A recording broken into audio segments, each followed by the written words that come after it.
Welcome to the What Really Happened radio show. The history the government hopes you never learn. Here is your host, Michael Rivero. And aloha, America. Welcome to our show. It's Thursday, April 14th, 2016. Sure happy it's Thursday. Sure happy it's Thursday. Sure happy it's Thursday. We've got a lot of stuff to talk about today. The phone lines are open, 877-300-7645. Tom is in our control room and trying to hold all these things together, and he'll be answering the phone when you call on in with your comments and questions. Now then, as you know, a lot of people are very upset over the fact that the courts keep turning a blind eye to all the problems with Ted Cruz's citizenship.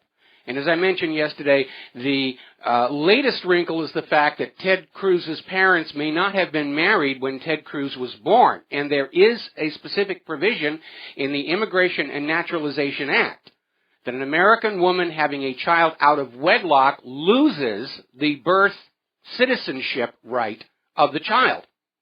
And we do know that, you know, Ted Cruz went through the naturalization process. Well, if he's a U.S. citizen, why did he have to do that? And our system is so corrupt that judges are looking the other way. But there's been a new little tiny embarrassment for Ted Cruz.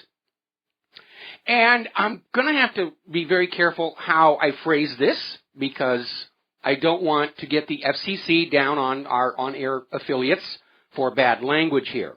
But it seems that years ago, while Ted Cruz was Solicitor General for the state of Texas, he participated in arguing on behalf of a law to ban the sale of sex toys in Texas. And it was kind of one of those weird government things. It wasn't illegal for the people of Texas to own them. It was just illegal to sell them inside the state. And Ted Cruz's rationalization for this, coming from his brief that he filed with the court, quote, "There is no substantive due process right to stimulate one's genitals for non-medical purposes unrelated to procreation or outside of an interpersonal relationship," end quote. In other words, you don't have a right to make yourself feel good, in Ted Cruz's view. Now, what's really interesting is Ted Cruz's college roommate got on Twitter and said that if Ted Cruz doesn't think you have a right to masturbation, that's a recent change, because apparently when Ted was in college, he was going at it all the time. Now, on a more serious note here, what this is telling us is Ted Cruz is one of those people who thinks the government should have control over all of your bodily functions at all times, even in your bedroom or bathroom or wherever it is that you're doing what you're doing. And that's kind of a very alarming attitude for a presidential candidate. And then, of course, I'm sure Ted Cruz's attitude is, you know, you're not supposed to use sex toys to stimulate yourself. You have to do it the natural way, like he did with the teacher and his coworkers and the hookers, according to National Enquirer. I mean, talk about the absolute hypocrisy here of this man, which is typical for the political creature, as it were.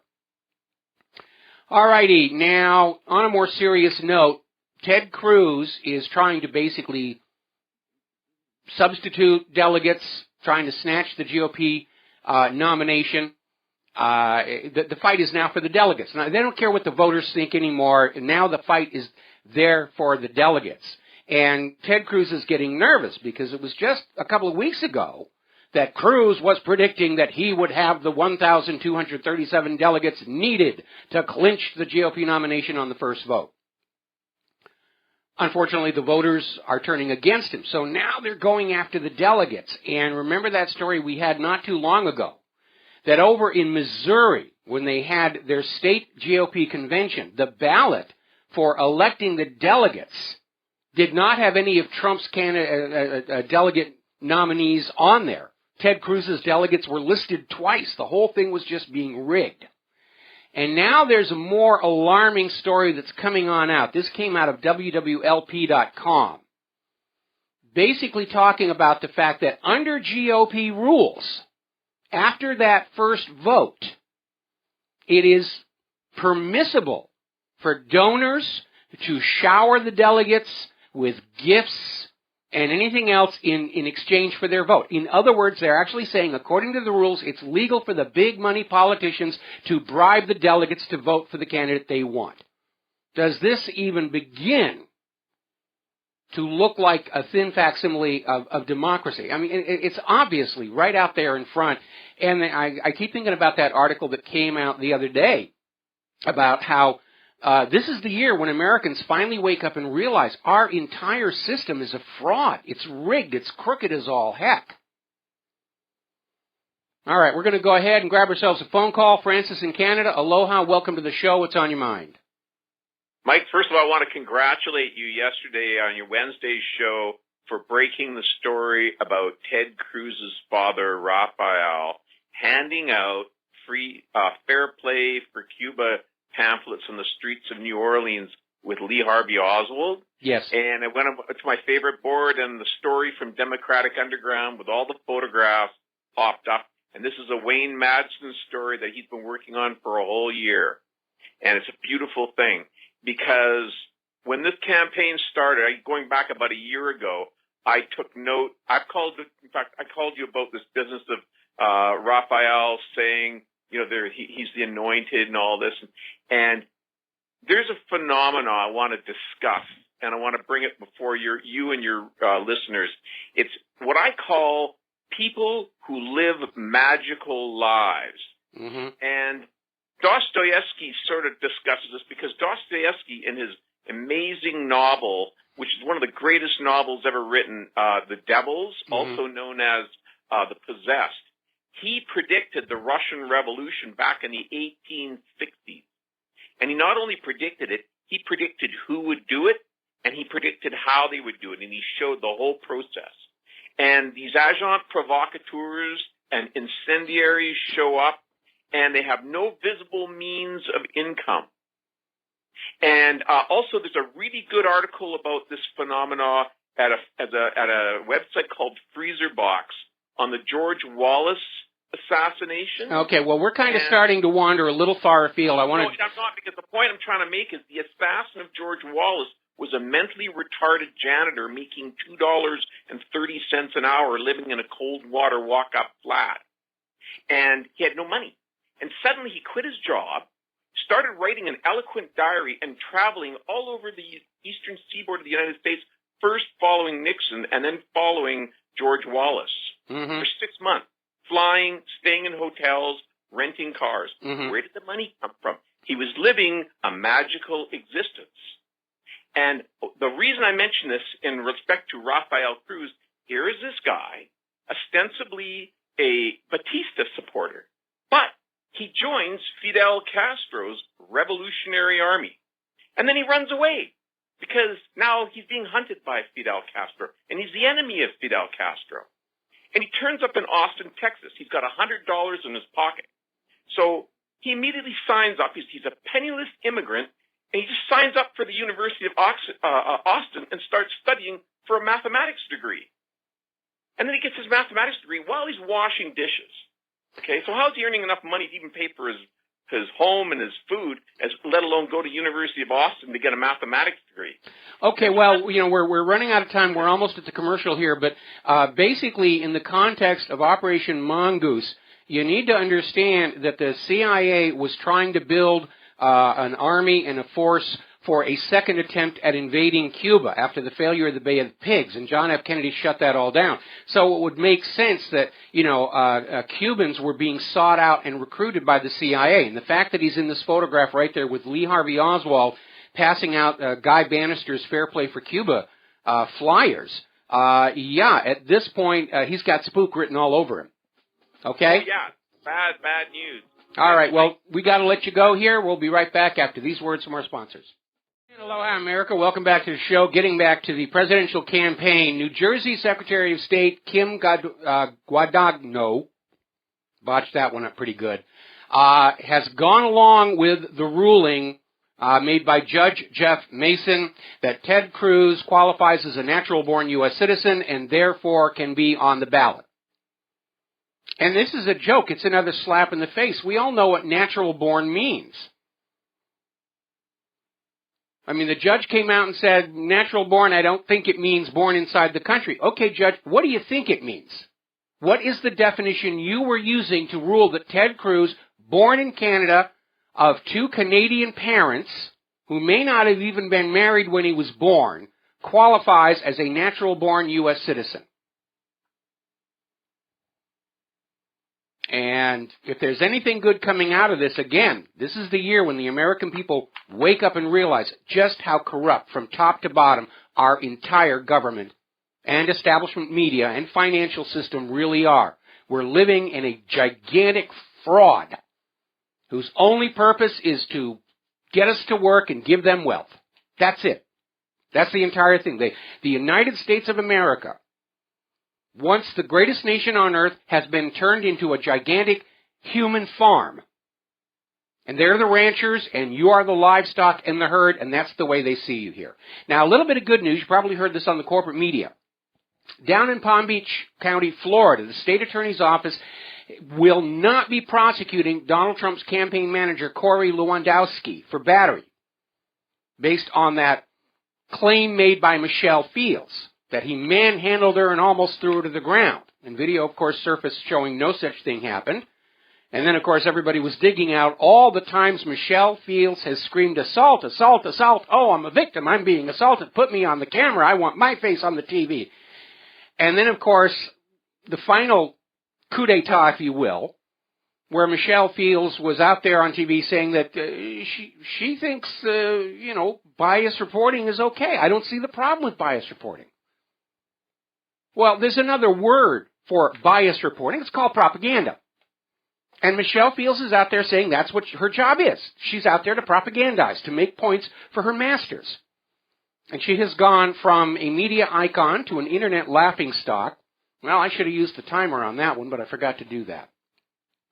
Now then, getting on to Hillary Clinton, a lot of information starting to surface in the independent media about her past records. Now that Hillary Clinton and Bernie Sanders are getting into this issue about being qualified. Are we qualified to do this thing? And people are saying, okay, let's look at what Hillary has actually done. And there's a very interesting story that was over in the Daily Beast, how Hillary helped ruin Haiti. Now, Haiti, of course, suffered this absolutely massive earthquake. It flattened the place, and everybody said, oh, we're going to go in and help the Haitian people. And what they really did was go on in and plunder the place, buy up all the best real estate for pennies on the dollar and so forth. And apparently, Hillary Clinton's State Department got involved during a recent election because there was this lady, Merland Manigat, was running and looked like she was going to win. She was going to become Haiti's first elected female president until Hillary Clinton's State Department intervened. So once again, we see that all of Hillary's talk about empowering women and helping women up, no, it doesn't. She wants it all for herself. She wants to be a woman president, and she doesn't want anybody else there stealing the limelight for her. Oliver Stone got interviewed, basically saying that Hillary has been in favor of every war the U.S. has waged. And that's absolutely true. Jimmy Carter was saying the same thing. Hillary Clinton, as Secretary of State, did not do anything for world peace. It was always about projecting U.S. power and economic hegemony around the globe. Now, there's an interesting little dichotomy starting to form. This is over at Oraz.com. Money influences everything. And they're talking about how the Democrats, were criticizing Republicans after the Citizens United decision about how the corrupting influence of big money coming from Wall Street and big oil. And now they're in the position of having to sort of say, no, it's not a problem because Hillary is being primarily funded by Wall Street and big oil and big pharmaceuticals. So it's another double standard. It's bad when the opposition does it, but it's okay for us because we serve a higher and more noble purpose, which is grabbing the goodies for us. Another story coming out from Oraz.com. The system has rigged widespread dissatisfaction among U.S. voters, and these shenanigans in Colorado and New Jersey and everywhere else aren't going to make the situation any better. The American people are being told what they want doesn't matter. We're not a democracy anymore. And you just, by golly, better get used to that. So now the fight is over the delegates. And according to the GOP rules, bribing the delegates is perfectly okay. That's the amazing part. Whoever goes in there with the biggest checkbook is going to determine who the GOP nominee is. Now, meanwhile, there is this Democracy Spring protest has been going on in front of the U.S. Capitol for quite a while. The number of people arrested is now over 700. Not a word in the establishment media. The issue being raised by Democracy Spring is the corrupting influence of money on the political system. But the corporate media loves big money in politics because much of that cash is spent buying ads in newspapers, magazines, radio, and TV. They're raking the dough in. And the last thing the corporate media wants is the American public to be aware that maybe there should be some curbs on spending, going back to the system the nation started with, where there were strict limits on campaign donations in order that elected offices were not up for sale to the highest bidder. But as long as their budgets are dependent on political ads this year, they're fully on board with big money corrupting politics because they're getting their piece of the action. Now, John McAfee, formerly of the computer security antivirus company that he started, and now a libertarian candidate, is out there saying that this may be the year that breaks the two-party machine.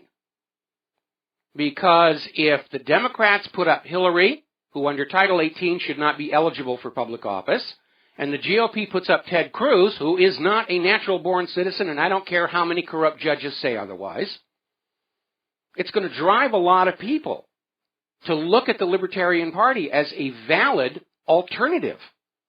And polls are now showing a huge segment of America no longer defines themselves as Republican or Democrat. They're ripe for the picking out there. So we're going to take a break for commercials, and we'll be back after these few words.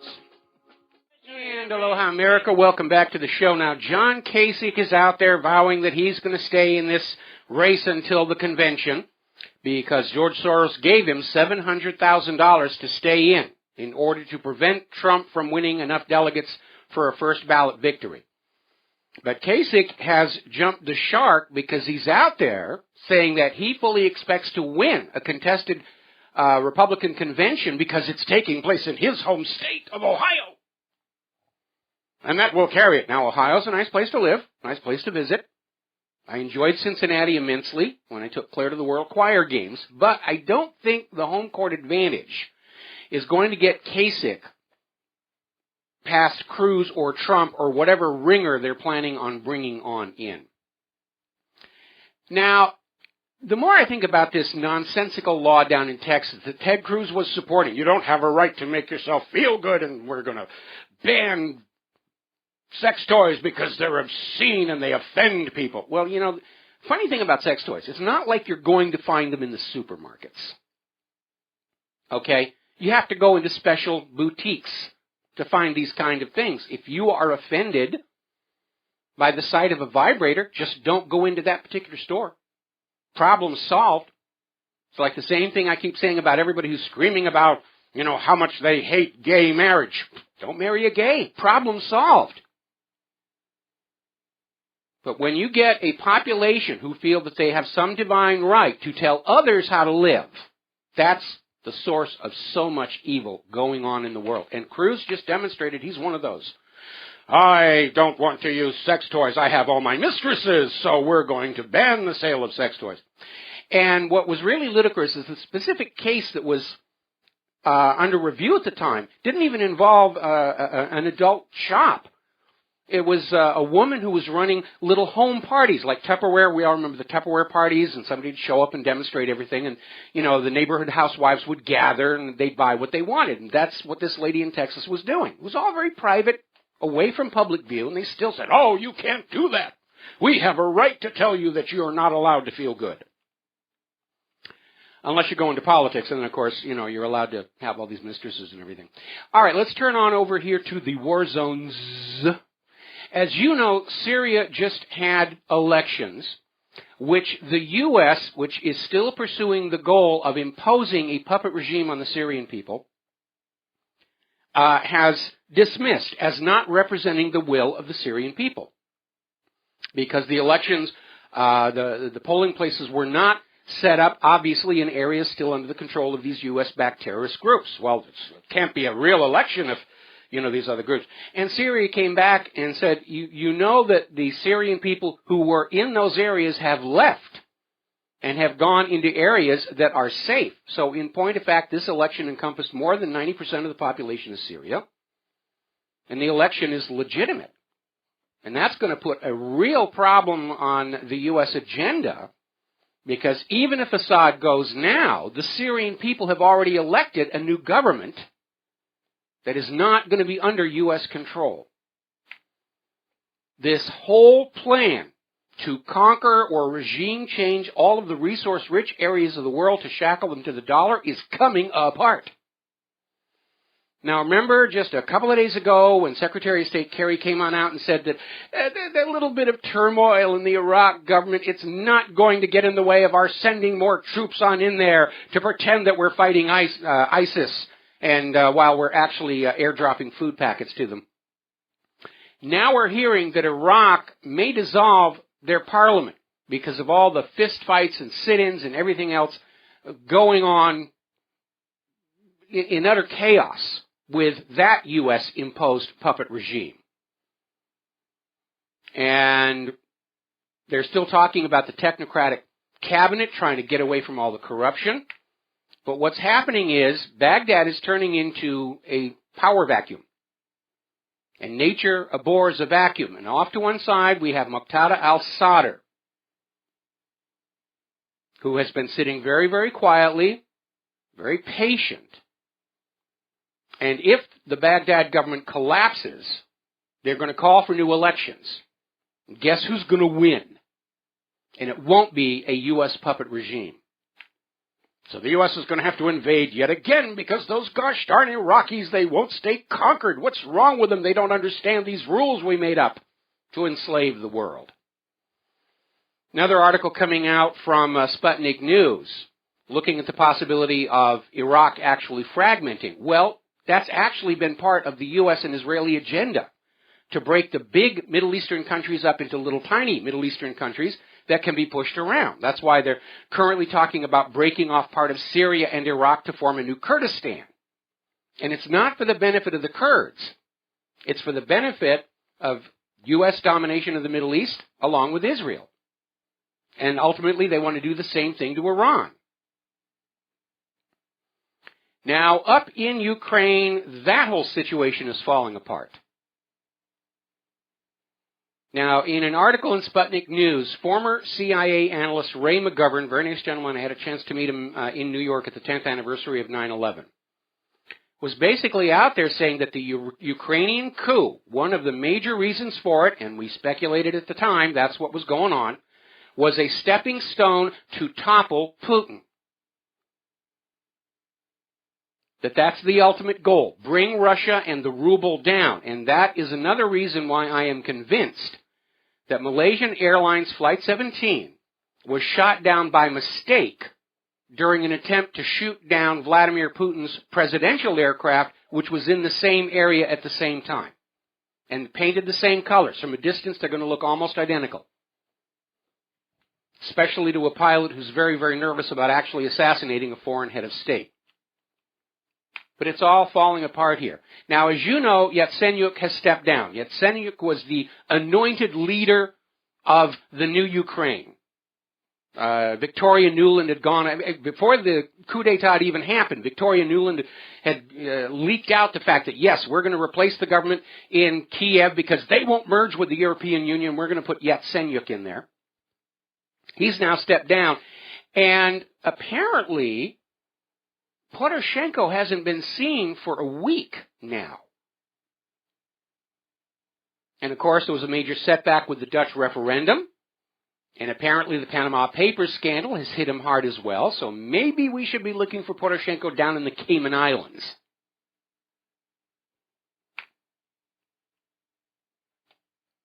Playing canasta with Ken Lay and so forth. Another story, and this is very, very serious. This is from the Sacker.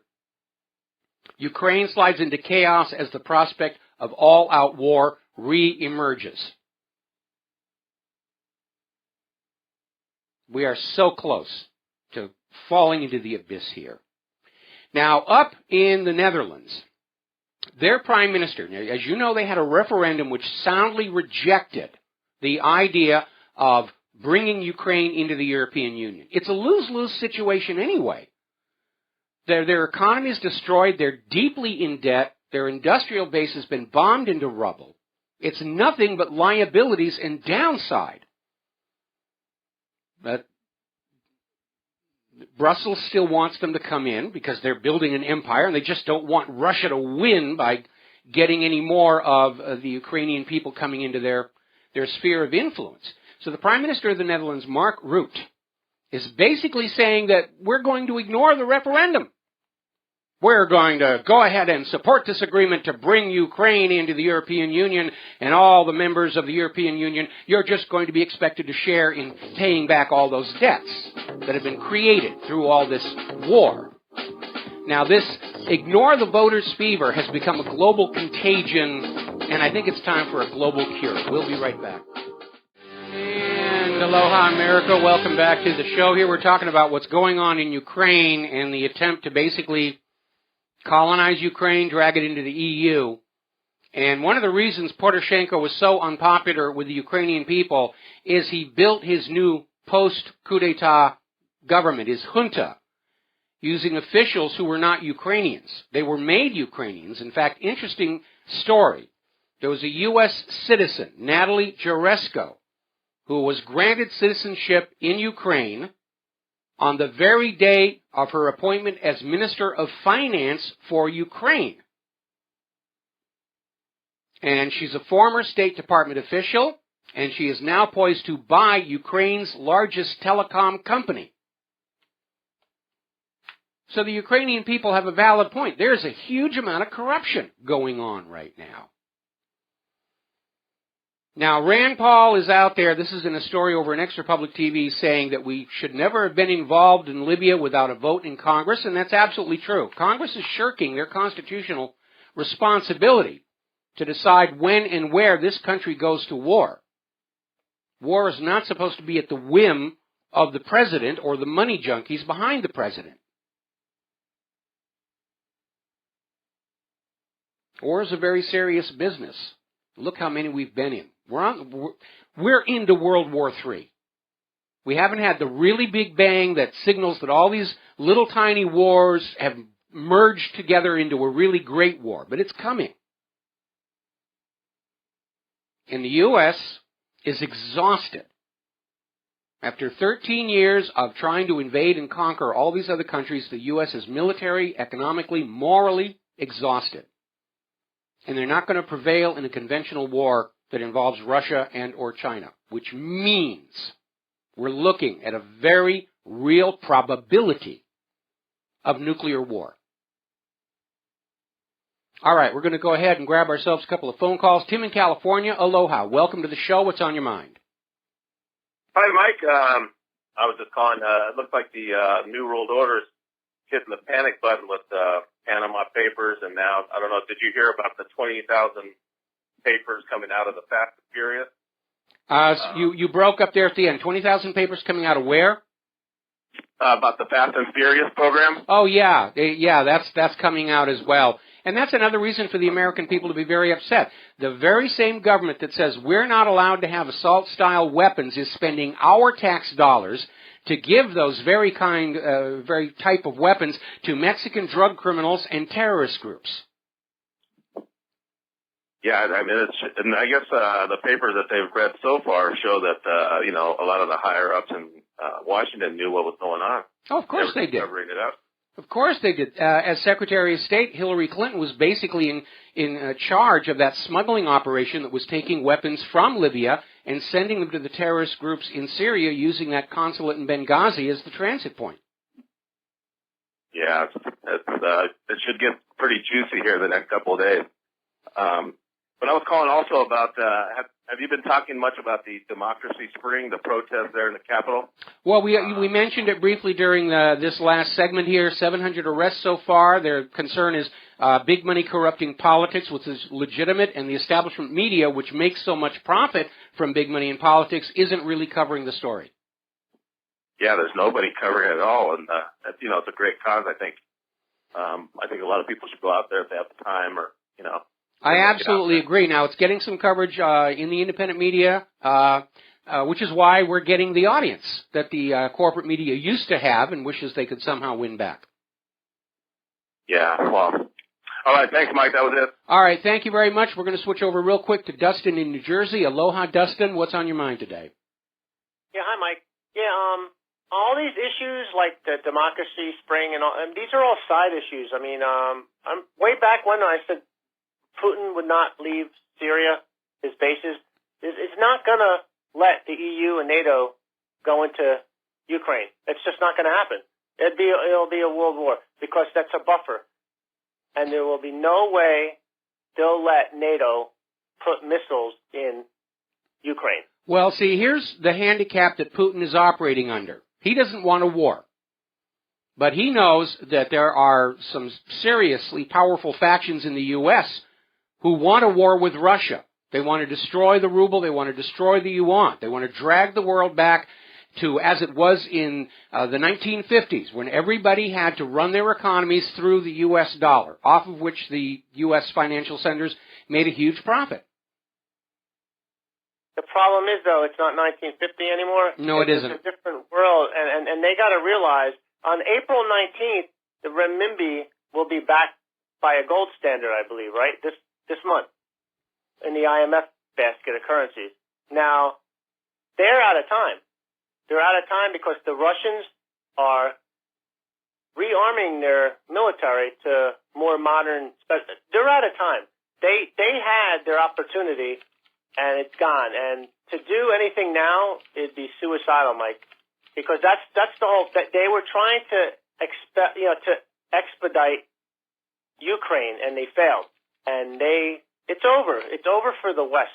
It's just over. And there's certain, you're right, certain elements don't want to let it go, the Victorian, the neocons and neoliberals, but, they're going to try everything in the book to keep pushing the Russians, and all the Russians actually have to do, since if NATO doesn't go into Ukraine, is just wait it out, because with them and the Chinese, with the Silk Road and the AIIB and stuff, that's all they need. It's peace through commerce. Like you said, commerce over war. And that will win every time against. Well, I would like to imagine that there are cooler heads in Washington, D.C. who recognize that this plan that was revealed to us all by General Wesley Clark back in 2003 has stumbled badly. But unfortunately, they've gone so far, they can't just quit and turn around and go back without the U.S. economy imploding immediately. Plus, a lot of our top leaders are looking at war crimes trials unless they carry forward with a world war and win. Now, I think they're going to lose, and they're still going to face war crimes trials, and they're going to kill a lot of innocent people between now and then. People don't realize Russia has about 2,500 ICBM missiles and another 5,000 tactical missiles, battlefield nukes. So that's for dropping on large deployment of troops. So people should keep that in mind. 5,000 is a lot. Plus the Russian weapons all work. Exactly, yeah. You don't have to rely on, how many F-22s we got left now? 98, because the rest of them crashed? Yeah, something like that. Something like that. And the F-35 is not going to be ready it's not going to be ready. That plane is, I think that plane was a cover just to be, I think they want to go all drone. That's my opinion. I think they want to make it a drone Air Force. So I think the F-35 is just a dead duck at this point. Well, I think the Air Force was clinging on to the F-35 and the F-22 because they still have that image of human pilots in the sky. And while there are some drones that are out there that are able to outperform combat aircraft, their ability to actually analyze the combat situation they're in and react to it is still very much in the early development stages. If they can't get the sensor platforms on the F-35 to convey accurate information to the human pilot, they're having the same problem in the drones. I can guarantee you that. And to anybody think that, I mean, we have a big Navy, but the Russia's got the world's fastest torpedo. It's called the supercavitating torpedo that's up to 300 knots. So, keep that in mind, too. Yeah, and the other part that everybody, really needs to be paying attention to, the U.S. defense doctrine for nuclear war is based entirely on the idea that the incoming threat is following a predictable ballistic path. And the newest generation of Russian ICBMs and warheads are maneuverable. They're not predictable where they're going to be. They corkscrew through the sky, they go up, down, they dipsy-doodle back and forth, they do a little shimmy. And so the potential for an intercept is already obsolete. Russia has obsoleted our entire ballistic missile defense system. Yeah, I think that's the RS-26, I believe. It's being deployed now. It's out there. Yep. Yeah, because right now the ICBMs they got is the SS-18, as NATO calls it, codename Satan. I thought they were up to the SS-22 now.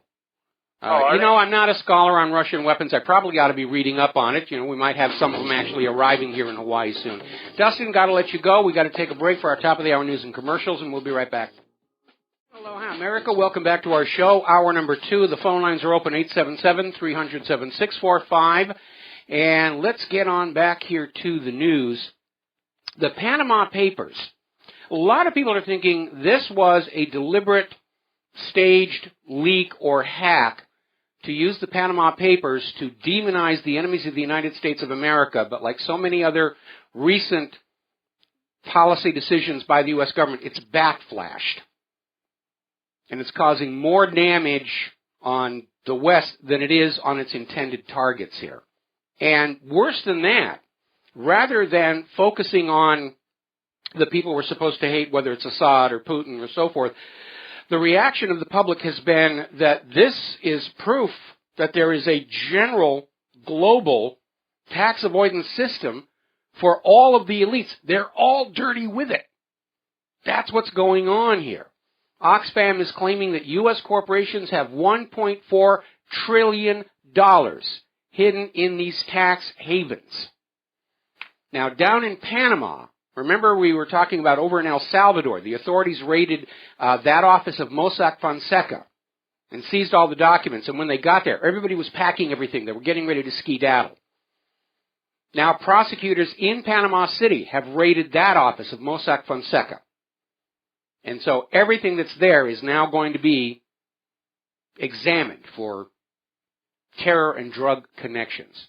Now, there's a word of caution coming out of the Real News saying that closing the Panama tax haven, or indeed any tax haven, means fighting the most powerful lobbies in the world, including the oil and mining industries and the financial system itself. They want these tax havens. They don't want to pay taxes. Taxes are for you little people. That's your role in our society, to work and give us wealth, don't you understand? Harumph, harumph. All right, we're going to grab ourselves a phone call here from John in Barbados. John, aloha. Welcome to the show. What's on your mind? Aloha, Michael. Yeah, returning back to your previous subject and this attack on the Donald Cook again, it looks like Mr. Putin, as you say, is trying to avoid a war by demonstrating his ability both in Syria and on the Donald Cook in the Black Sea and on the Donald Cook in the Baltic Sea, the same ship after it was sent back to America. Well, they're overreacting that. They're overreacting that. You see, what it is after Putin, gave us the scare with that first pass over the Donald Cook and showed that the Donald Cook's electronic warfare systems were easy to hack, he just did this most recent flyby to verify that the problem had been fixed. Yeah, well, apparently it hasn't, according to what I've been hearing. But anyway... That was an attempt at humor. I'm sorry it went right out there. Putin's just trying to help, We were coming by to see if you fixed the problem yet. Apparently they took it back to the U.S. and replaced and repaired everything with the latest equipment, but apparently it's still not good enough. Anyway, let's move on to Syria, this election. it seems that another foreign policy propaganda coup has backflashed on them, because as most people understand, the majority of the Syrian citizens have moved out of these Takfiri-controlled areas and are in the government-safe areas. And so a greater portion of the population will seem to be supporting Assad. We'll find out when the final results are given, but I would assume that he will be almost as popular as Mr. Putin is in Russia now. Oh, but you know what the U.S. is going to say. Oh, obviously the Syrian elections are rigged. They're dishonest. They're crooked. You know, unlike the elections here in the United States of America that are honest and fair and accurate and above board, and you should never question others. We know that elections in Syria are terrible, and that's why, you know, we have a right to go on in and kill Assad. I'm still worried that they're going to do a decapitation strike on him. But you're absolutely right. This agenda that the U.S. has been following is crumbling. And a big reason for that is, between the end of World War II and 1979, the people who lived in these countries that were being covertly overthrown by the U.S. government and regime changed didn't realize that was what was going on. They bought into the propaganda that there was upset in their nation, and you know there was a public outcry against their government, and they went along with it. But ever since the Iranian Revolution of 1979, the jig is up. The cat is out of the bag, and everybody in all these countries, whether it's Iraq or Libya or Yemen, they know what's going on. That all of the chaos and turmoil in their country is brought in from the outside for the express purpose of destabilizing the country in order to change its government. And if that doesn't work, there's going to be an outright invasion. And everybody knows it. And nobody wants to be, a province of the American empire anymore. I mean, the same thing that led to the collapse of the Roman Empire is happening now to the United States. Well, in Ukraine, my information is now there are huge factions fighting against each other. These oligarchs who were controlling loads of military personnel, or pretend military personnel. There's going to be a civil war there, it appears. Not only will they be trying to fight the Donbass and Luhansk regions and Crimea probably, but they'll be fighting amongst themselves. And it's going to turn into a complete disaster for Ukraine. And this has been wrought by the European non-elected leadership in Brussels, and of course the American administration. And it's a real tragedy that's happening in Ukraine at the moment. Yeah, well, it's happening in so many places around the world, but the Ukrainian people, like the people of all these other countries that are part of this grand game of empire, they're just, dotting the landscape, and they're suffering horribly from all of this. And again, the reason it's starting to fall apart on the U.S. is in part because the people who are in these countries understand the reality of what's been going on. And they understand that the government that is rising to power after the chaos isn't really one that's there to take care of the country. It's there to loot and plunder the country's wealth for the benefit of the private central bankers. And they're not happy with that. You shouldn't be happy with it. And it's an absolute humanitarian disaster around the globe, and it's all being driven by the greed of the private central bankers. They're just so addicted to wealth and money, they can't see the harm they are causing. They're oblivious to it. They don't care about it. All they care about is having more and more, banknotes piled up in the middle of their living room, and they take their clothes off and roll around all over the banknotes, and they have orgasms, and they think that's the way the world is supposed to be. Well, but they better not have any sex toys if they're in Texas. Yeah, I agree with Dustin in New York. The thing that's going to happen on the 19th, when the Southeast Asia organization, the Infrastructure Investment Bank and BRICS comes online with their new SWIFT system and exchange, and it's all going to be backed by gold. I think that is the change that will signify the end of the U.S. empire. Well, we know that there's a lot of these emergency meetings going around between global bankers and Washington, D.C., and everybody's wondering what's going on with all these secret meetings, but it certainly smells like somebody's hitting the panic button. Absolutely, and I think it's because this new currency, the BRICS and the Southeast Asia Organization, will be backed by gold. As I assume Russia will back the ruble by gold, because they've both, Russia and China, have been buying gold like there's no tomorrow. All right. Well, listen, we're coming up on our next commercial break. So, John, thank you very much for the phone call. We're going to let you go. Yeah, everybody's still trying to grab gold, and there's been a development on that. Deutsche Bank has now admitted that they were fixing the price of silver and of gold, and they've reached a settlement which includes they're going to rat out the other players. That is probably going to have a dramatic effect on the price of silver and gold. We'll be right back. Aloha, America. Welcome back to the show here. Now, as we were mentioning just before the commercial break, Deutsche Bank has agreed to a settlement with the U.S. government for price-fixing silver. And they've acknowledged that they were doing it. They were also rigging the price of gold. And part of the settlement is they're going to be naming the other manipulators. And everyone is saying, oh, good for Deutsche Bank, they had to pay a settlement. Well, remember, with these big financial institutions, when they pay a huge settlement, it does two things. First of all, most of that comes off their taxes. So their actual out-of-pocket isn't that great. And the tax burden thus falls onto you. That you, the taxpayer, ultimately pay the majority of these settlements by these financial institutions. Second, they've agreed to a settlement because that resolves the issue. Because with the evidence of all this price fixing out there, everybody in the gold and silver trade, everybody who bought silver and gold and did not see the price go up, they could all file a class action lawsuit against Deutsche Bank that would wipe it from the face of the earth.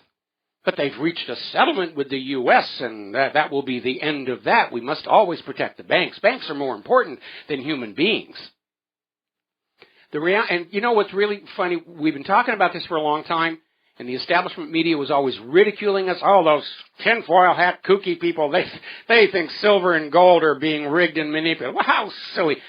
We talked about this on that episode of America's Book of Secrets, The Gold Conspiracy, about how it was all being manipulated and all being played with. Yeah, it is. Deutsche is now admitting. Yeah, they were rigging the price of silver and gold. They wanted the price kept down because they didn't want people emptying their negative interest rate savings accounts or their stock portfolios and getting into metals because they need to buy it up themselves. Story over at Investment Watchblock. Records confirms gold shortages. China wants way more than can be obtained. Now, anybody who understands the law of supply and demand knows that when there's a high demand and a short supply, prices should be going up, and they were being artificially kept down. I had an article that came in a little while ago about how the Perth Mint, which used to be this little small, making a few silver coins down there in Australia, they're unable to meet demand. And so anybody who understands supply and demand knew the prices were being artificially kept down to help the money junkies, to help Wall Street. Now, with this settlement, the open question is, are they going to go on rigging the price of silver and gold?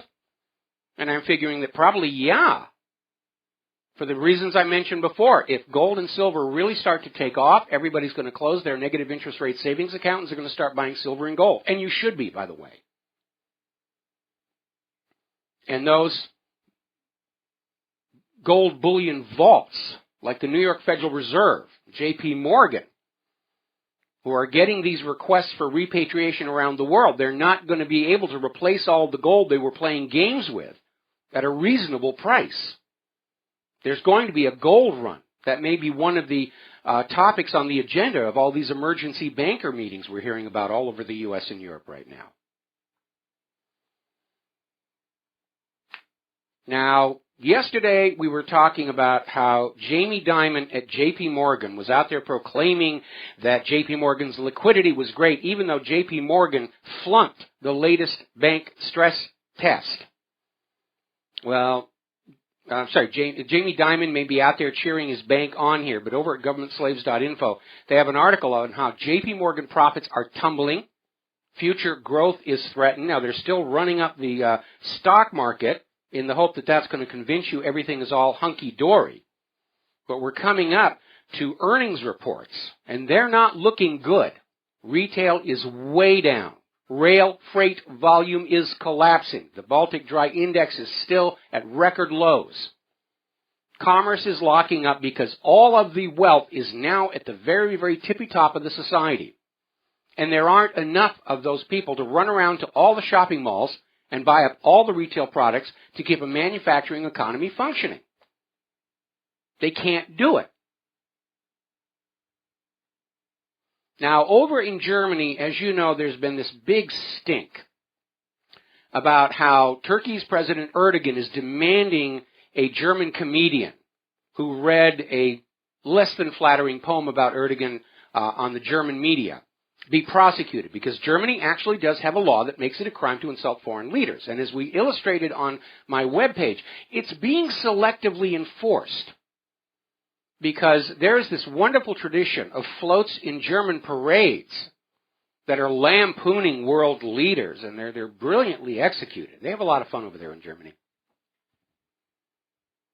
And Merkel is in a very tight place, because there's a lot of anti-Turkish sentiment in Germany right now, in part because of the immigration crisis. And so Merkel's in a no-win situation. If she goes along with Erdogan and prosecutes this comedian, the German people are going to be very unhappy with her. If she drops the case, Erdogan's going to be unhappy with her, and he's probably going to come on out and say, here, have another couple million refugees. So we're starting to hear in Germany that it is time to drop this law on insulting foreign leaders. It's certainly contrary to the ideas of freedom of speech and expression, and that may be a good, safe out for Merkel to be looking at. Now, here's an interesting story out of ex-Republic TV. Stephen Wolf, member of the European Parliament, is out there making a statement saying, open borders are passport-free zones for terrorists. Schengen is going away. The borders are going back up again. And this was followed by a story also from Investment Watch blog, where the German intelligence chief says that his analysts didn't expect terrorists to sneak into Europe with the migrants. You are an intelligence agency, right? Because you don't seem to have a lot of it on hand. You might want to think about a staff shakeup. Meanwhile, Brussels is slamming Spain, because so far they've only taken in 18 refugees since September 2015. Only 18. They're dragging their heels, and Brussels out there, you have to take in the refugees. We have to blur all the people of the earth together. Now, on one of the news reports from Prison Planet, and I normally don't go after other independent media people, but I felt I had to. They did a news broadcast in which they were reporting on this CBS 60 Minutes story, trying to dump all of the blame for 9/11 on Saudi Arabia. And I'm going to add my comments to this after this commercial break. Aloha, America. Welcome back to the show here. And we're talking about 9/11 and this ramp up to try and convince everybody that Saudi Arabia was behind 9/11. Ooh, those bad Saudis. We have to invade them and give them what for. And you need to look back at the long history of the U.S. government using 9/11 as a justification to invade country after country after country after country. After 9/11 first happened, they said, oh, it was from Afghanistan. And they invaded Afghanistan. Look what a mess they made of that place. Then they turned around and said, oh, no, it was Iraq was behind 9/11, and they invaded Iraq. And that's still a quagmire. Still a mess all these years later. And then we actually had George W. Bush admit on video that, yeah, actually Iraq didn't have anything to do with 9/11. They're just bad guys. That's why we had to go in there. Now they're blaming Saudi Arabia for it. Now, I'm not ruling out that Saudi Arabia was working with U.S. and Israeli intelligence agencies in setting this whole thing up. But it's a peripheral role. They're not the authors and creators of it. And as I've mentioned many times before, to find out if you're being lied to, look for what should be there and isn't. And in this case, it is a motive for Saudi Arabia to attack the United States. Saudi Arabia has grown very wealthy from the petrodollar deal. Saudi Arabia has invested much of that money back into the United States. Why would they do something that risks having those billions seized by the U.S. government? It doesn't make any sense. And if Saudi Arabia decided they wanted to hurt the United States, they don't need to crash airplanes into buildings to do it. All they need to do is ask for all that money back. And the U.S. economy would implode. And the resulting devastation would make the loss of the World Trade Towers look like a minor inconvenience. And it would be perfectly legal and moral for Saudi Arabia to do that. And we're seeing all these people out there pushing, oh, yes, it was Saudi Arabia. We've got these 28 pages. And they're trying to put a little bit of a scam by saying, oh, it's classified information. And they're trying to build public demand. We want to see the 28 pages. We want to see the 28 pages. And then they'll smirk and say, all right, here you are with Saudi Arabia. We're off into another war. Story coming out of Veterans Today pointing out that there are indications that some of the named Saudi hijackers on 9/11 were actually CIA agents working for the U.S. Remember what that caller was saying before about magic lives? Special codes on your visas coming and going, no visible source of income. It applies here. And remember, none of those named accused Saudi hijackers were actually on the passenger manifests of the 9/11 planes. One of the planes, when they were trying to do DNA testing to identify the remains of the victims, they came out and said there's no Middle Eastern DNA on any of the people on this airplane. And several of these named accused hijackers were discovered to still be alive after 9/11 was all over. One of them is a pilot for the Saudi Airlines, and he sued the United States for defamation, and he won his case. Funny how the establishment media never reported that either.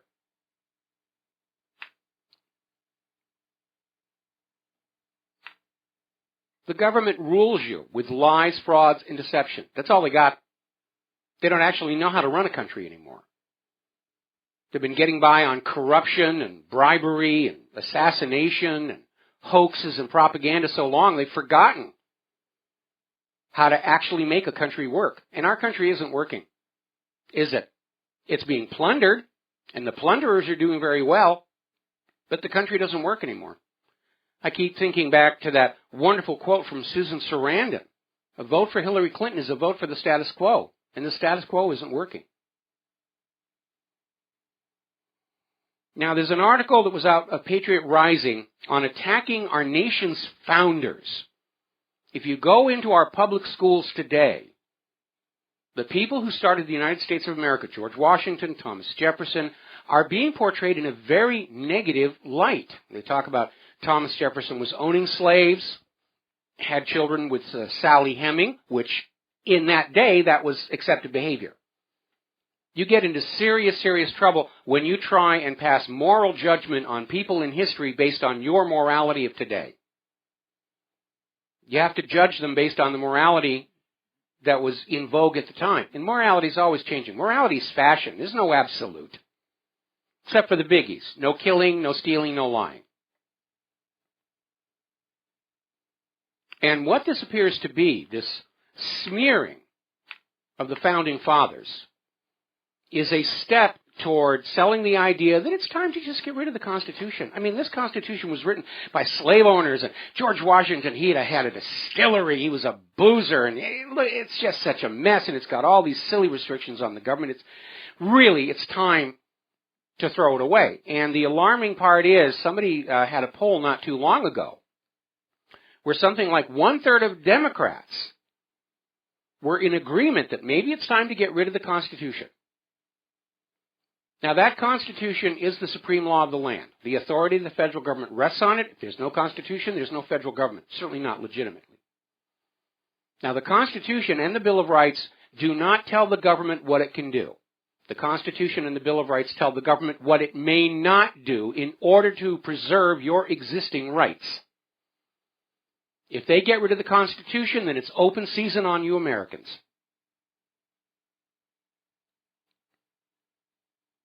Now, down in Jackson, Mississippi, a federal judge has declared that the Mississippi flag is anti-American because it represents those who fought to leave the United States. The Confederate symbol again. They're making a big deal about that. Somebody apparently filed a lawsuit to get rid of the Confederate flag as the state flag of Mississippi. And the judge also said the Confederate flag is a symbol of the Confederacy, which is anathema to anybody who lives within the 21st century. I disagree. Given current conditions, a lot of states are talking about secession. We have a secession movement here in Hawaii. There's one in Alaska. There's 3, I think, in Texas. There's the Western States Coalition. The United States was not started as a single contiguous nation, but a confederation of multiple states with a weak central government to arbitrate between them. And they did have a right to leave that union if the union was not working in their best interests. And for a lot of people in Mississippi, that flag is part of their family history. And if the people of Mississippi want to keep that flag, they have every right to do it. That is First Amendment protected freedom of speech. And of course, we get all the PC people out there saying, well, that flag, it angers the slaves because it's the symbol of the Confederacy. And here's the real joke for you. The traditionally considered Confederate flag, red field, the 2 crossed blue bars with the stars, was never actually the official flag of the Confederate States of America. It was used as a naval ensign. It was adopted as the Confederate flag by movie studios because it was less expensive to make, and so one up. And so they've all got their knickers in a twist over a movie prop that doesn't actually reflect history. That's how bizarre this whole thing has gotten here. Apparently over in Gaza, the power plant there has closed due to a fuel shortage. Somebody set fire to one of the fuel storage tanks, and because Israel is rationing fuel into Gaza, they've had to actually turn the power plant off. And by the way, collective punishment of a captive population is a war crime. We got to can't even talk anymore. Got to take another break for commercials. We'll be right back. Aloha, America. Welcome back to our show here. And let's see. Interestingly enough, there was a Nakba tour scheduled at Stanford, and basically had Allison Weir from If Americans Knew, and we're going to have her on the show sometime next week, by the way. And they were going to, they're going around talking about what's really going on between Israel and Palestine. And she wasn't actually part of the tour. She was just there as a friend. But because she was there, Stanford decided they wanted the right to pre-edit what was going to be said at the presentation. And when the Nakba tour people refused, Stanford canceled the event outright. Now, there's another story along the same vein from Op-Ed News. White House campaign shields Israel's occupation ferocity. And what they're talking about is Israel's demolitions of Palestinian home and seizure of land is skyrocketing. They're grabbing as hard as they can under any excuse that they can. And the word has gone out from the White House to the establishment media, you don't talk about this. Talk about Donald Trump, say bad things about him. But there's a development that may force the establishment media to start looking at what's going on, because Palestinian activists have filed a $34 billion with a B dollar lawsuit against U.S. corporations and wealthy Americans that have been supporting the illegal West Bank settlements. Now, we all know, with our courts as corrupt as they are, that they're not going to get anywhere with this. But it's in a U.S. court. And at some point, the establishment media is going to have to look at this. Now, there's another alarming story. This is coming out of RINF.com.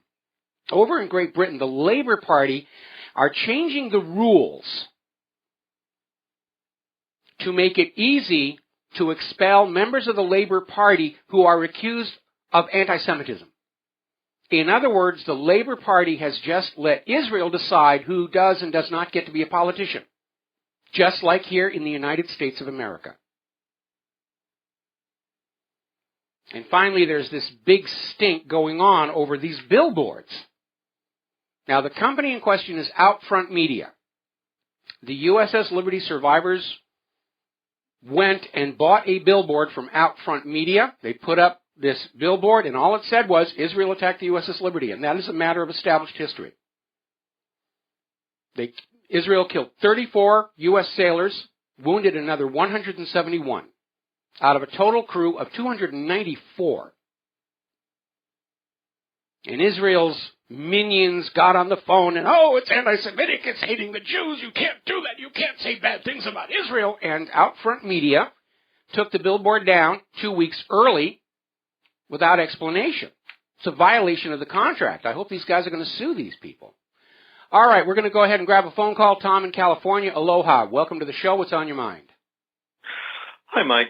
This is Tom here in Northern California. Yes. And you were talking about a little earlier about all the states that are splitting and having secession movements.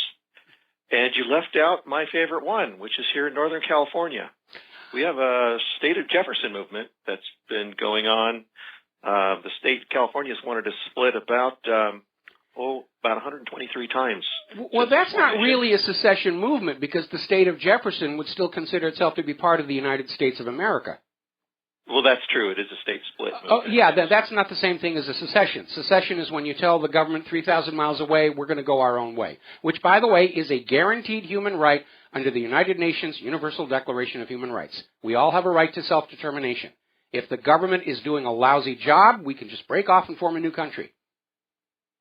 Well, we can break off and form a new state, too, and that's what we're working on here in Northern California. Okay, but again, that doesn't really qualify as a secession. But thank you for the update on that. And, you know, I mean, you've got so many people leaving California right now because of the economy and the immigrant problem and the fact that the government in Sacramento seems to be going crazy. It may actually be easy for you to do now. If anybody's left, yes. If anybody's left. All right, thanks a lot for the phone call and the update. Okay, let's see. Now, here's an interesting story. This came out of governmentslaves.info. Over in Washington, D.C., they've got their Metro Rail system. Remember, it's a big push for Agenda 21 out of the United Nations, which I think they've backed it off now to Agenda 30 because it's not going so well. But a big part of that is to get rid of the idea that we need individual cars and we're going to force everybody onto mass transportation, and won't it be wonderful? Well, like so many others of these grand plans, it's not going very well. The Metro Rail system in Washington, D.C. needs $25 billion, with a B, over the next 10 years just to survive. These mass transportation projects are an economic disaster. And part of it is because the systems don't really go where most people want to go. We get the NIMBY factor, the not in my backyard, where people want the train to go someplace else. And we've actually got the same problem here on the island of Oahu. They're building a light rail transit system that reaches from the Ala Moana Shopping Center in Honolulu out to Kapolei. And part of it is because they've been trying to shift some of the Honolulu business activity out to Kapolei to reduce congestion. But looking at where they're putting the stations, it's more to serve the tourist industry. And unfortunately, it's not going up around the leeward side, which is where they really do need help with the tourism industry. But the project is years behind schedule. It's billions over budget. And it's made traffic along the construction route an absolute, complete, total nightmare. It actually goes down here just south of us, and we see them working at it. But it's not going to draw a lot of people.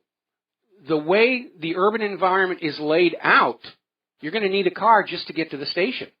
It's not like it comes right by your door. Now, when you have a city that is designed from the start to have mass transportation, it can be made to work.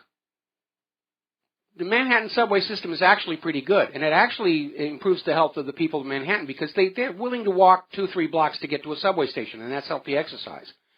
The subway mass transit system down in Sydney, Australia is very good and very effective. The subway in Munich is very effective. But taking an already existing urban sprawl and trying to retrofit mass transit into already existing economic infrastructure, it generally doesn't work. And it isn't working.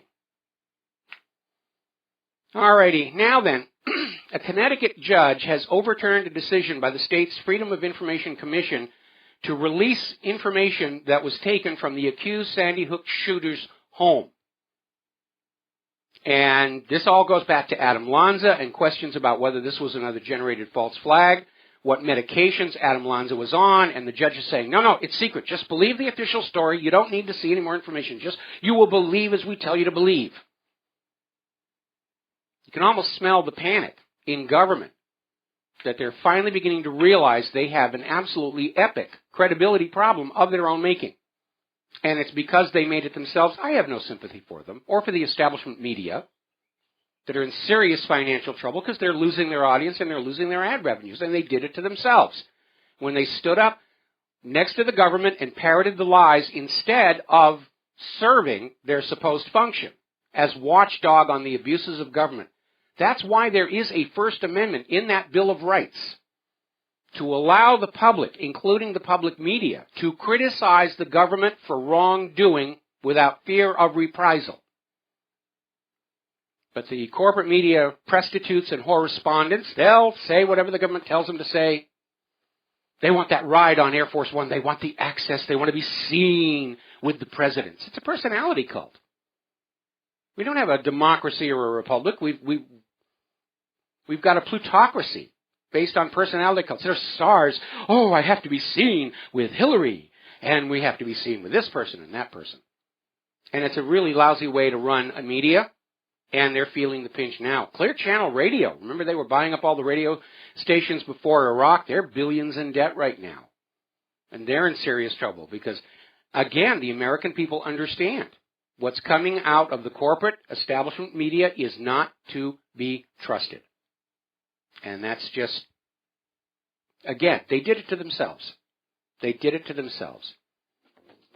Remember, skeptical people are a free people. That's why I always tell you, be skeptical of what you're getting told by anybody. That includes me. We'll be right back after the news and commercials. Aloha, America. Welcome back to our show, hour number 3. The phone lines are open, 877-300-7645. And as you heard on the news break, poor Michelle Fields is upset that Donald Trump's campaign manager is not going to be prosecuted. She's traumatized. She's offended. She's upset. How could they not just take her story as gospel truth and throw the man in jail? And believe it or not, that was actually an agenda for the militant feminists back in the 1990s, during that big rape hysteria and everything. And their attitude was that when a woman accused a man of something, assume she is always truthful, because we know that women would never lie, right, Hillary? And it was up to the man to prove he was innocent. Now, in this case, there were the videos that showed up from other angles showing that all Trump's campaign manager did was simply pull her back. The question and answer was over. And she didn't go down to the ground. And he didn't grab her by the lower arm, which is where the bruises were. And Michelle Fields has a long history of doing this. I've been assaulted. I've been attacked. Put me on TV. And I think this, she's still climbing for attention. She wants to be the news. She doesn't want to report the news. And between all of that coming out and along with her interview in which she said there's nothing wrong with biased reporting, I think that Michelle Fields' star is definitely on the wane. Now then, interesting little story.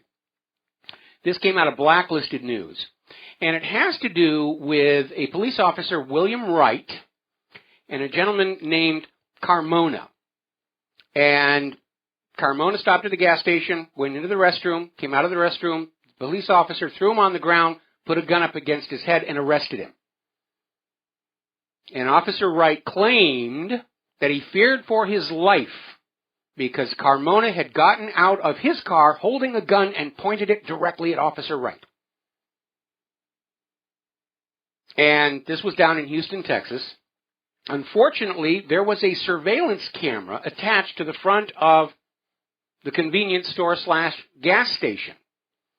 And it turned out what happened was that Carmona, who has a concealed carry permit, was getting out of his car, and the gun fell on the ground.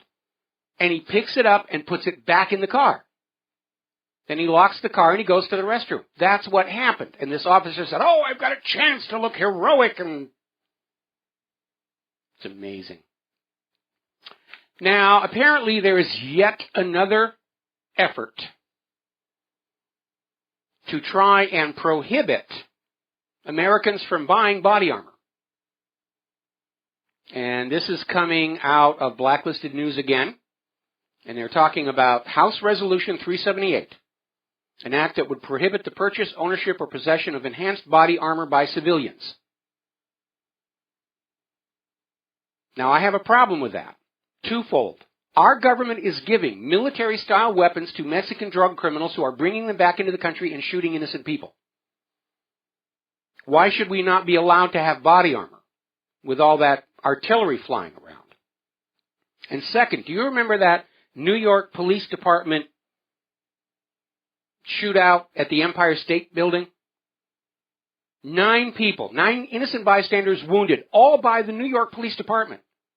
With that kind of marksmanship, not to mention all these stories where the police simply empty their guns at whoever they're trying to hit, why should we not be allowed to have body armor?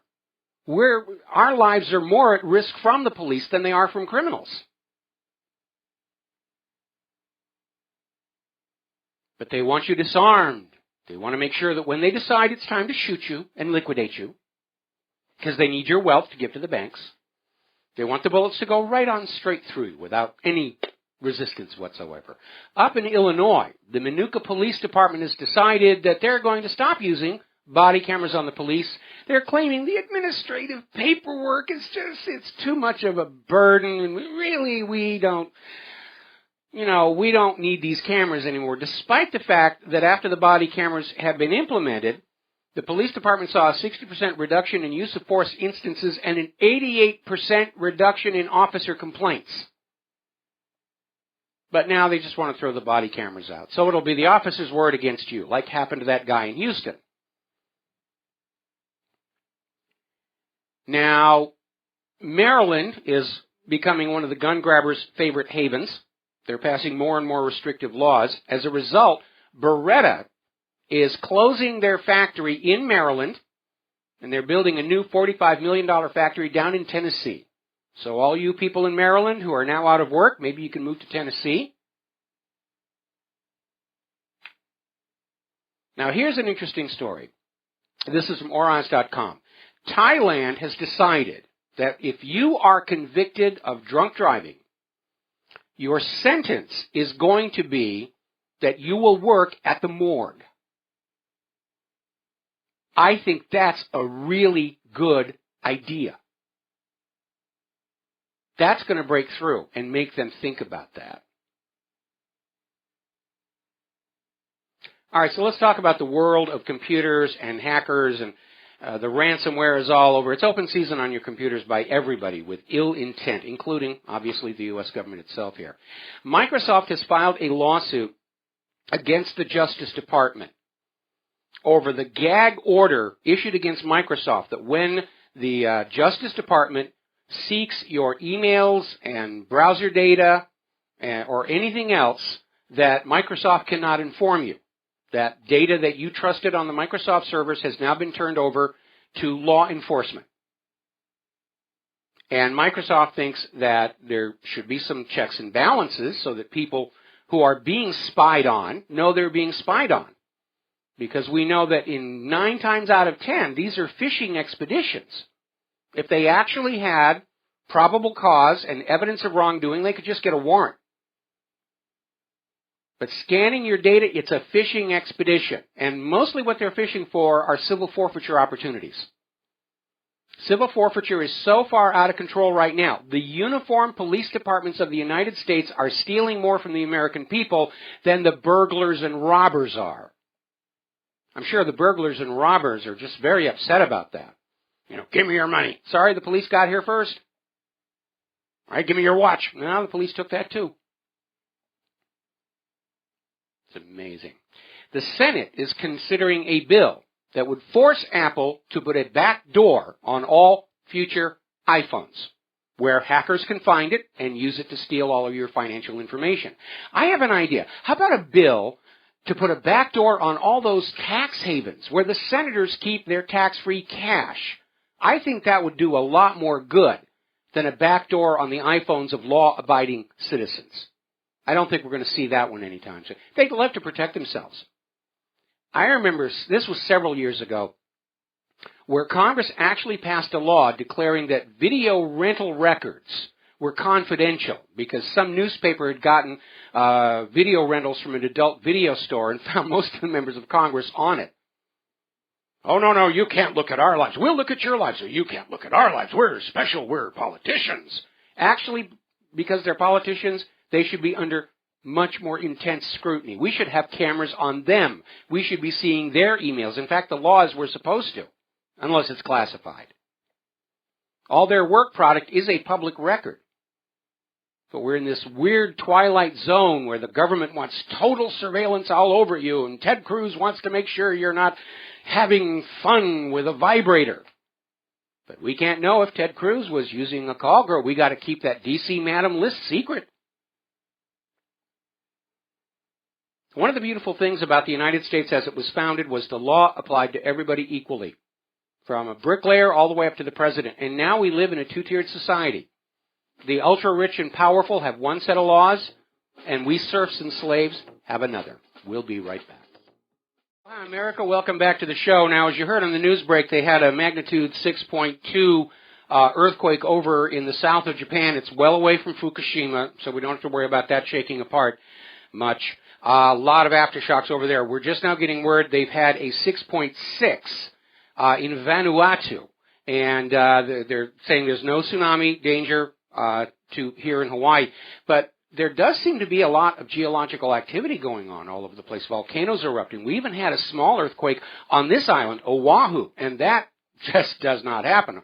All the quakes are normally down in the volcanic zone on the Big Island, but they had one on Maui a few days ago, and whole lot of shaking going on there. So hopefully the people in Vanuatu are doing okay. All right, we're going to grab ourselves a phone call from Joseph in Texas. Aloha. Welcome to the show. What's on your mind? Hey, Mike. How are you doing? Doing okay. I don't know, on the last news break, they were talking about that Donald Cook incident and how one of the Russian commanders was like, he is surprised about the his U.S. comrades' shock to the whole buzzing thing. You know?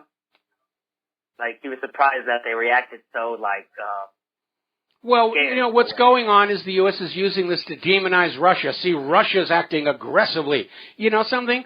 That's Russia's side of the world. You've got U.S. warships cruising along Russian coasts, and when the Russian planes come on out to take a look, oh, they're the bad guys.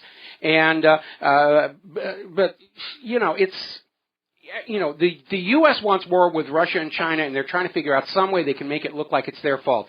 We're hearing this commercial on our breaks about the 75th anniversary of Pearl Harbor and the Day of Infamy and everything, and yet we know that Roosevelt spent an entire year goading Japan into that attack and then pretending it was a surprise to trick us into World War II. Same thing with the Lusitania. They loaded that thing up with weapons, and they sent it without escorts into a portion of the Atlantic where they knew the German U-boats were there. Same thing whether it's the torpedoes in the Gulf of Tonkin, Spanish mine in Havana Harbor. This is how they start wars, where they do a dirty trick to make you think you've been attacked. Think Hitler and Gleiwitz or the Reichstag fighting.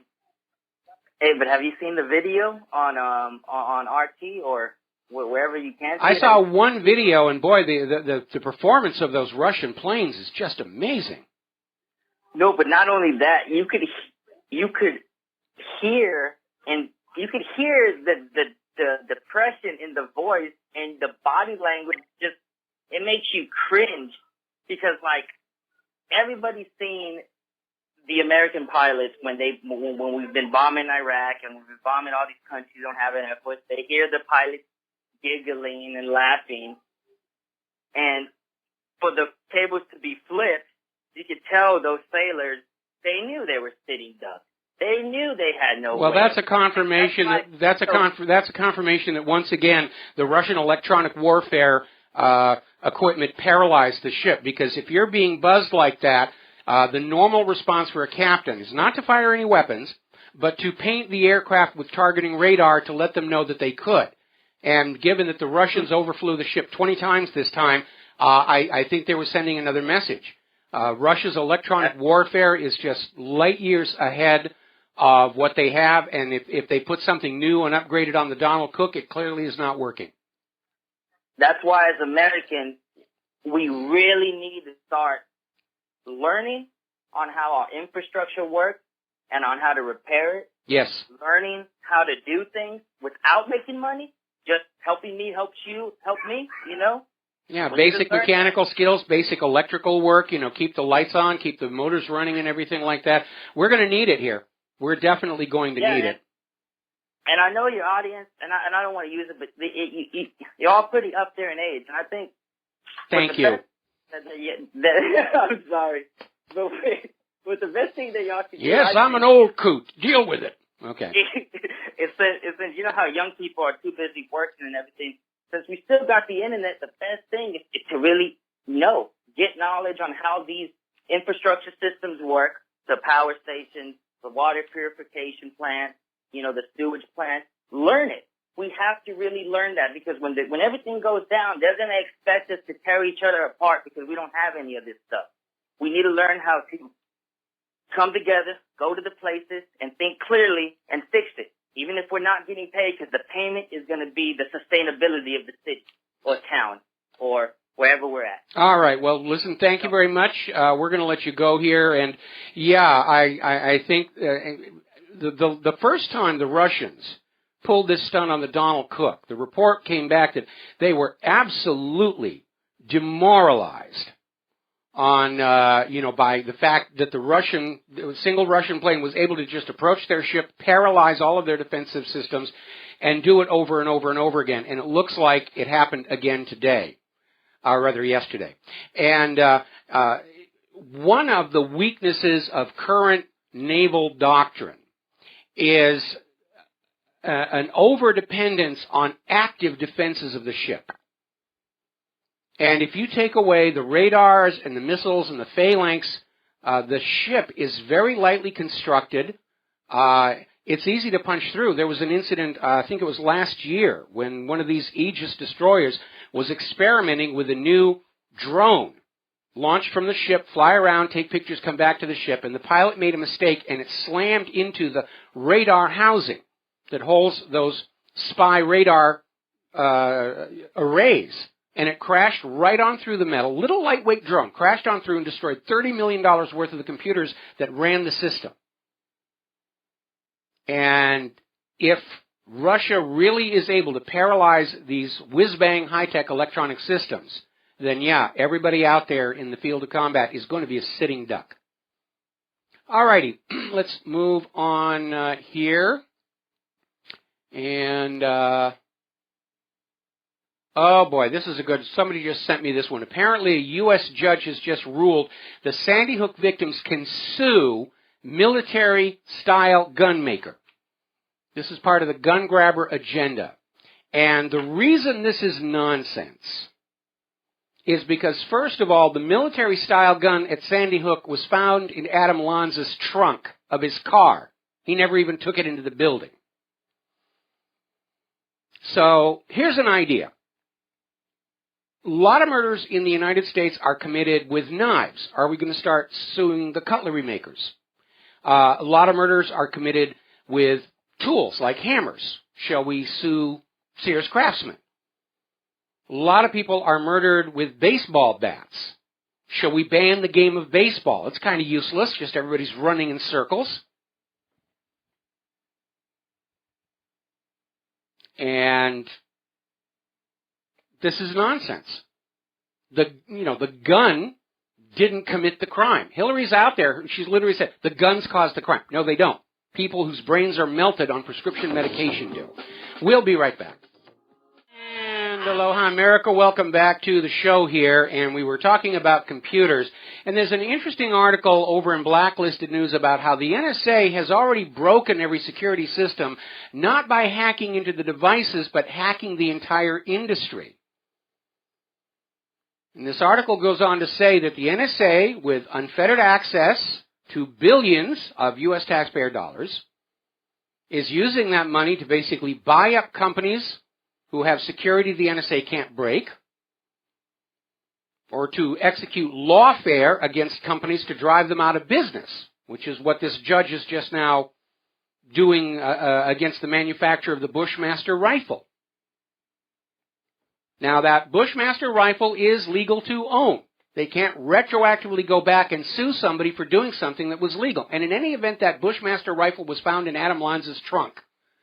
So it wasn't actually used for whatever it is that happened at Sandy Hook. You can almost smell the panic pouring out of Sodom on the Potomac.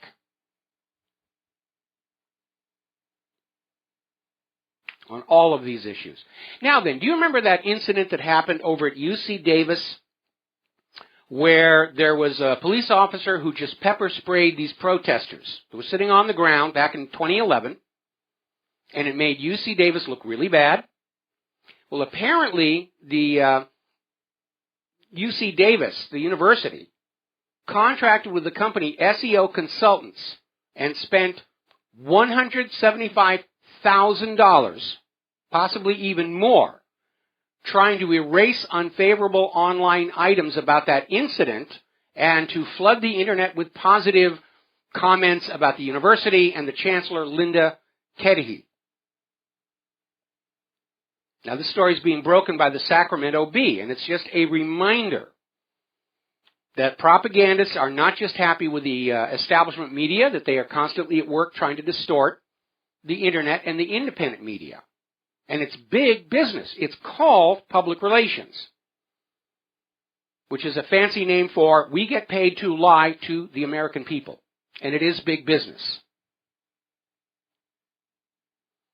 Story coming out of TechRadar.com. Windows XP is still the third most popular operating system in America 2 years after its official sunsetting.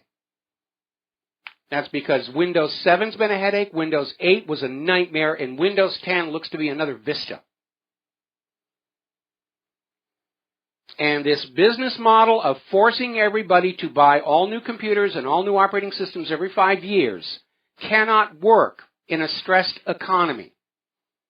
People are going to be looking to buy reliable, dependable computers that are going to last with stable, simple, elegant operating systems where they don't have to worry about their applications and their websites being crippled by some update down the road. It is amazing how slow some of these corporate leaders and politicians are realizing what's going on out here. They just want to believe the world is the way it was in the 1950s and 1960s. All of this stuff we're doing worked back then. It made us rich and powerful. I don't understand why it's not working anymore. Well, because we understand that's what you were doing back in the 1950s and 1960s. Now, back in 2014, there was a nuclear incident at the Fessenheim nuclear facility in France. And they were saying, yeah, it's okay, everything's fine. Well, now they're acknowledging that it was far more serious than initially reported. Have you noticed that that has become a standard operating method for all of these disasters? It happens, everybody's on alert. No, it's not a problem. Don't worry, don't panic about it. Go on swimming in the Gulf of Mexico. Go on eating Pacific seafood. Yeah, everything's going to be fine. And then years down the road, they finally come out and say, well, yeah, actually, that was pretty bad back then. Governments and establishment media are not in the business of telling you the truth. They make their money lying to you. Now, there's an interesting article over in Investment Watch blog pointing out how this aggressive attempt to censor the Vax documentary tells us the vaccine industry knows they've got something to hide, and they are scared about it. Now, if you live in California, there are some theaters that are now playing the Vaxxed documentary. Playhouse 7 on East Colorado Boulevard in Pasadena is showing it April 15th, 16th, 17th, 18th, and the 18th through the 21st.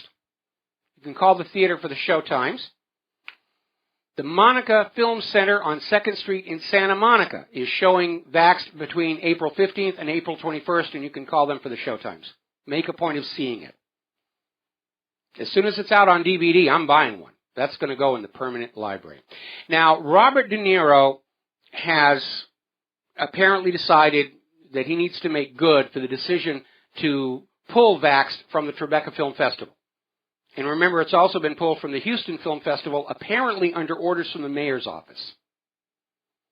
So Robert De Niro is running around and he's giving interviews, he's using his star power, saying that there needs to be an examination. Especially after that whistleblower at the CDC came on out and said the CDC's report claiming that there was no link between vaccines and autism was a fabrication. They cherry-picked the data to get the result they wanted. Any data that indicated a link was shredded, destroyed. And here's where it gets very interesting. As you know, Robert De Niro has an autistic son. And in this report from the Daily Mail, De Niro has come on out and said his son was perfectly fine.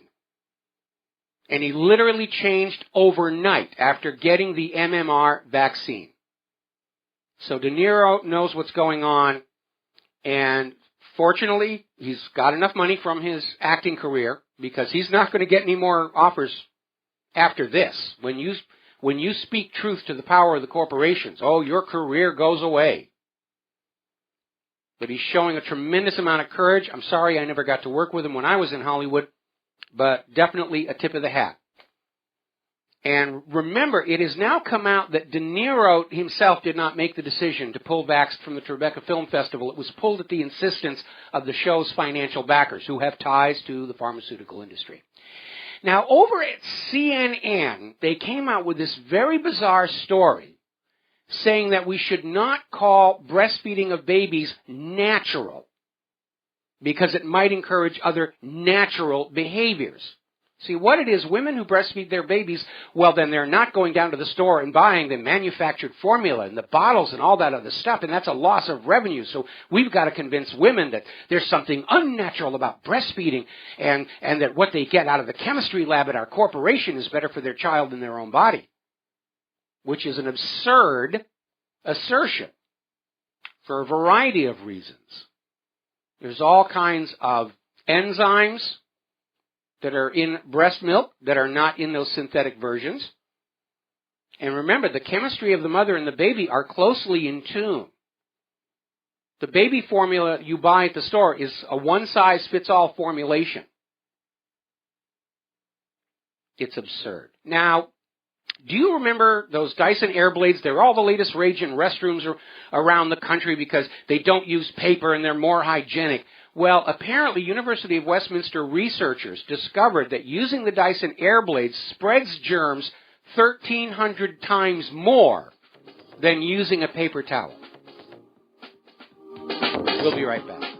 And aloha, America. Welcome back to the show here. Now, over in Great Britain, the world's oldest and most prestigious medical journal, The Lancet, has come out with a report that officially classifies fluoride as a neurotoxin in the same category as arsenic, lead, and mercury. And they've been putting it in the drinking water. Now, the reason they did that is when they were building the atomic bombs, and they were using uranium hexafluoride for the centrifuges, and they would pull it on out, and they'd separate out the uranium, was leaving a huge pile of fluoride toxic mess. So somebody said, well, can we find an application for it? And somebody said, well, it might help fight tooth decay if we put it in the water supply. And it's also a mild tranquilizer, so, what the heck? And they put it in the drinking water. Then we find out drinking fluoride does not have any effect on dental health. In fact, it can discolor your teeth, turn them dark brown. But that's okay, because then you buy a tooth whitening product from us and we make more money. That's how it works. Now, when fluoridation of water was first being introduced, there were a lot of people who were very concerned about it, because fluoride is, in fact, a toxic material. And the government propagandists all the way back then handled it the way they always handle public opposition to official policy, trying to make anyone who was concerned about fluoride added to the drinking water look like a kook. And we saw this in movies of the day, such as In Like Flint and Dr. Strangelove. And here we are years later finding out that we were being force-fed a neurotoxin in our drinking water. And all the people that the establishment media and the government were making fun of, they were right all along. And that's something you should keep in mind when you see people today being ridiculed for doubting human-caused global warming or the official story about anything. And it is a reminder that this kind of nonsense has actually been going on all along. The only difference is now you know that's what's being done. And you should be angry. And I give you my permission and blessing to be angry, because you deserve it. All righty, let's see. The National Weather Service has issued a winter storm watch for central Laramie County from late Friday through Sunday. Cheyenne area could see 8 to 10 inches of snow. And by the way, I just had a reader send in a photograph he just took out of his window in Wyoming. It is coming down there. Let's see, snow in the Sierras, more snow heading to Cheyenne. Could be up to 20 inches of snow. Could fall this weekend on the capital city. And it goes on and on and on and on. And this is April 14th. Now, a story coming out of governmentslaves.info. The UN boss is trusting Obama will bypass the U.S. Congress on the climate agenda, because we've got to stop that human-caused global warming. Of course, they don't call it human-caused global warming anymore. They call it climate change, which is ridiculous. Climate always changes, always has, always will. They just don't want people to remember that they were shouting global warming, rising sea levels, drowning polar bears, none of which came to pass. But we're supposed to just believe the government when they tell us the climate is changing and it's all our fault, which is nonsense. Do humans have an impact on the climate? I mean, yeah, it's minuscule. So do termites, cows, plants. Everything affects the environment and the climate. But the dominating factors in determining climate on Earth are solar output, which is in decline, and the shape of the Earth's orbit, which is constantly changing. They're just being politicians. Take something that happens naturally, declare it's a crisis, affix blame, and then offer to sell somebody a solution for money and obedience. And anybody who says there's no such thing as a wide-ranging conspiracy to defraud the people, we've got one right here, staked out on the ground for you to study and learn from. It involved NOAA, NASA, the University of East Anglia, Penn State, the Australian meteorological people, the New Zealand meteorological people, the United Nations Intergovernmental Panel on Climate Change. It's a gigantic hoax from a ruling system that relies on hoaxes and frauds to rule. When you look at the scale of frauds and deception being used to control us, it's almost like we're back in the Middle Ages, when the kings ruled by divine right, and God would smite you if you didn't do as you were told, and you would go to the dark regions. Monsanto's profits and seed sales plunge again as farmers and consumers choose organic over GMO. But Monsanto can take solace in the fact that over in the European Union Parliament, they just voted to reapprove glyphosate, even while acknowledging that it is a probable carcinogen. Yes, it's probably causing cancers, but we've got a cancer industry that we need to keep feeding patients to. So yes, we'll reapprove glyphosate.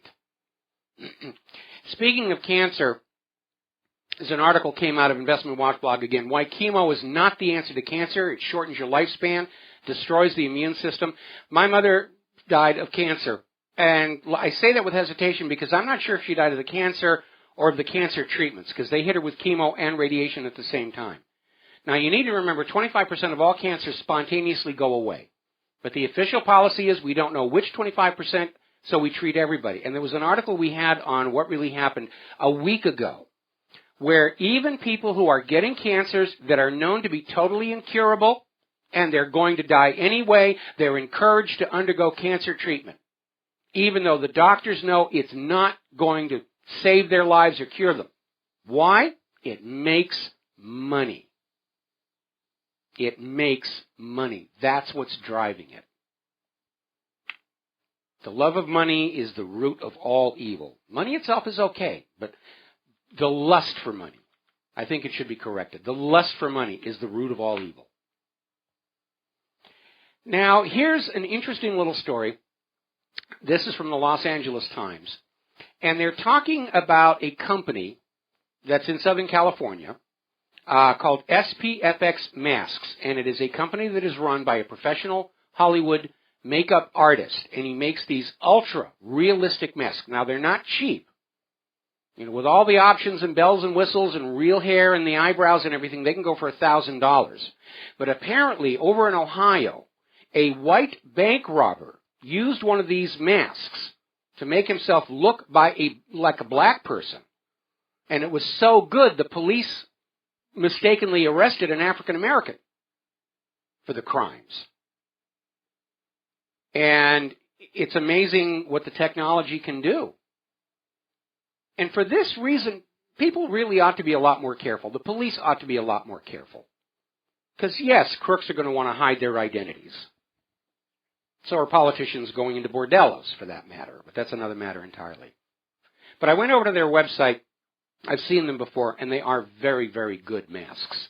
But you're not supposed to use them for ill purposes. But that's exactly what's going on. I wonder if they're actually going to outlaw masks. I mean, there are already places in this country where if you wear one of those Guy Fawkes masks to a protest, you can be arrested or ticketed. They want to see your face. Of course, all the cops are in mirror lens sunglasses if they're not wearing the full combat face cover no-mix stuff. And finally, for our last story today, here's an interesting story. This came out of StumbleUpon. Actually, they're referring to a research coming out of Princeton, Indiana University, who have found these microbes living 2 miles down in the crust. And here's the interesting part. They don't live on sunlight. They don't live on the heat of the earth. They literally power their biology by radiation. And this is significant because I've said before, in the search for extraterrestrial life, we're often blinded by a certain species chauvinism. You know, we've seen too many human-like aliens on science fiction. We assume that's what we should be looking for. We get on out there, life is going to be in all kinds of chemistries, all kinds of environments. We may not even immediately recognize it as life. There's the music. Time for me to get on out of here and get something useful done with the rest of the day. We'll be back tomorrow, Friday, here on GCN with the lovely Lady Claire. Until then, stay safe, stay informed, stay skeptical, make good choices, share what you know with who you know, put it out on social media. Aloha, America.